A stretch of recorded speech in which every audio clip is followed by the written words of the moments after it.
Hi. Welcome back to another edition of One Point. I am Kwame.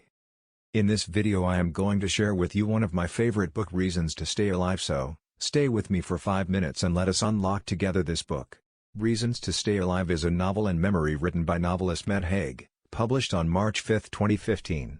It is based on his experiences of living with depression and anxiety disorder. Matt said, "The world is increasingly designed to depress us. Happiness is not very good for the economy. If we were happy of what we had, why would we need more?" Reasons to Stay Alive shows you the dangers and difficulties surrounding mental illness, uncovers the stigma around it, and identifies how to recover from it by sharing the story of Matt Haig's recovery after an awful panic attack and subsequent battle with depression and anxiety. There are 3 lessons that I got from this book when you are experiencing anxiety.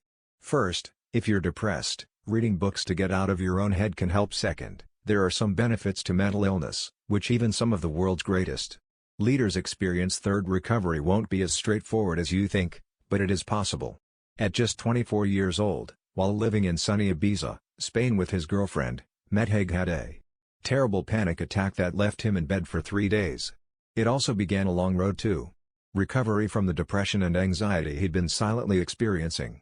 While it seemed sudden at the time, Haig looked back and noticed the signs were always there. From an anxiety-filled camping trip as a youth, to a college presentation that made him hyperventilate, his mental illness was always there. But like most people with depression, and especially men, social isolation kept Matt from getting the help he needed until it was almost too late. Thankfully, he learned a few strategies to cope and now lives a happy life with his wife and kids. We can't pin down the exact cause of mental illness, and it's impossible to prescribe a one-size-fits-all fix to it. But Haig discovered some simple strategies that helped him get through it. It's frustrating to not be able to make yourself understood, which is just what the author experienced after his panic attack. He couldn't adequately express his feelings to family and friends in a way they could comprehend because his paradigm was so different from theirs. It was like trying to describe Earth to aliens. Even more frustrating was the fact that he didn't really know how to explain what was going on to himself. Haig's perspective was completely drowning in depression and anxiety. As he discovered characters that felt alienated, he began to realize that he wasn't as alone as he thought. He felt that he could relate to these authors, who knew what it felt like to be as lonely as he was. Did you know that Winston Churchill and Abraham Lincoln both struggled with depression?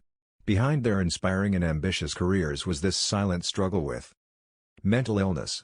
Most of us would consider their achievements in spite of their struggles admirable. But do we ever consider that maybe their demons were the entire reason these 2 leaders were so successful? The truth is, there are benefits of mental illness, like improved empathy and perception. But we usually don't talk about them. It's easy to get caught in the trap of thinking that the healing process will be linear. But the reality is, you don't just slowly improve and eventually get cured. It took Haig 14 years after his breakdown to realize this. He doesn't wait for complete recovery but instead lives his life with the mental illness. That means a recognition that his mood will change and still be low sometimes. He knows that moments of intense worry won't last. And he realizes that there is a lot more to enjoy about life than he could ever dream of.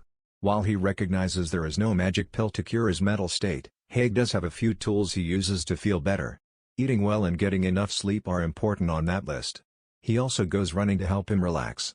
Incorporating yoga and meditation into his routine further helps him reduce the intensity of his racing thoughts. Limiting social media is another vital tool that Haig uses to combat mental illness. He replaces those time and energy wasters by spending time with his wife and kids. Haig also continues to enjoy reading and travel.